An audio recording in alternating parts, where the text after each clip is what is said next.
11h52, às vezes o torcedor chama o time rival de irmão, né, numa brincadeira, mas muito do que o João falou agora sobre uma possível chegada de um treinador na Ponte Preta também acontece no Guarani.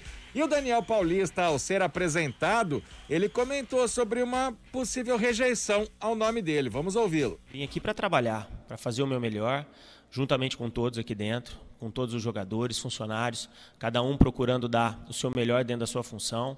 Eu acho que uma camisa como a do Guarani, uma torcida como o Guarani tem, eu acho que nós temos que fazer o que a gente pode e o que a gente não pode também. Então, para que esse time possa conquistar os seus objetivos, nós temos que trabalhar dobrado, temos que fazer de tudo para que o Guarani consiga o seu objetivo, consiga voltar à tão sonhada primeira divisão.